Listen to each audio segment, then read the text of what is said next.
Welcome friends, চলে এসেছি একটা নতুন ব্লগে।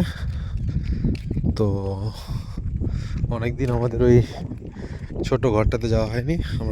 আমি, রাজা আর সামনে একজন আছে, তিনজন মিলে আজকে দেখব কি পরিস্থিতি ছোট ঘরটা। সামনে একটা পিকনিক আছে, তো ওই জন্য সবাই মিলে যাচ্ছি, কি পরিস্থিতি দেখব ওইখানে গিয়ে। আমাদের এই মাঠগুলি দেখছেন, ধান আরও কাটা হয়ে গেছে, আবার নতুনভাবে বোরো ধানের চাষ হবে।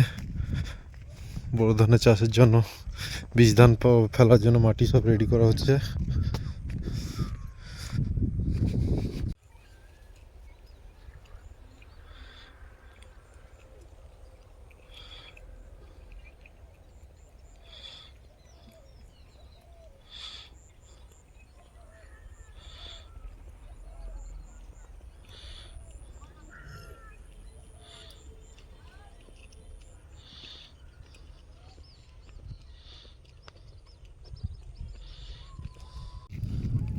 রাজাদাকে গরুর সঙ্গে দেখতে পাচ্ছেন, কেমন লাগছে বলুন রাজাদাকে গরুর সঙ্গে?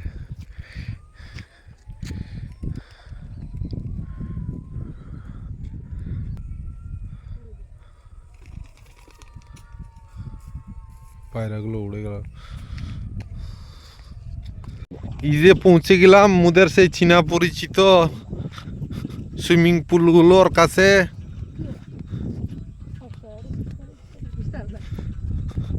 ওই দেখতে পাচ্ছেন মোদের তাজমহল।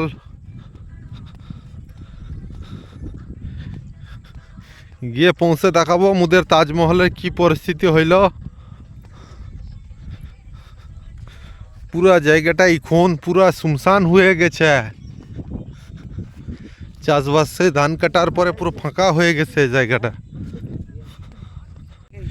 ই দেখতে পাচ্ছেন সি ডাইক, কি সুন্দর লাগছে বটে, খুব সুন্দর লাগছে।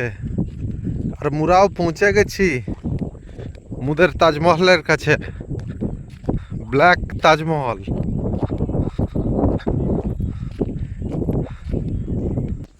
এই মুদের সেই বুটু দাদুর ঘের, ওটা পেরায় চলে এলাম।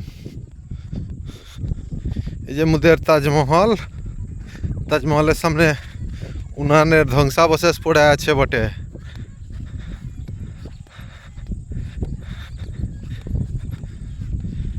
উনানের ইটগুলো পড়ে আছে। এদিকে যে মোদের রাজাদা আর ভুলাদা এসছে, অনেক দিন পরে এলাম। এই যে খেজুরের যে এই যে চাপানো হয়েছিল খেজুর গাছের সব ডালপাল, কি অবস্থা হয়েছে দেখা যাক ভিতরে। হ্যাঁ বটে, ভালো আছে বন্ধুরা। দেখি সামনে এসে মোরা পিকনিক করব, ওই জন্য সাফ সাফাই করতে হবে। মোটামুটি সাফ আছে, তাও গুছিয়ে ফুছিয়ে সাফ সাফাই করব। তো বন্ধুরা, পিকনিকের দিন দেখা হবে। টাটা, বাই বাই, ভালো থাকবেন। একবার মোদের চারদিকে দেখেলেই পরিষ্কার আছে কিনা বটে। পরিষ্কার আছে বন্ধুরা, তবে টাটা, বাই বাই।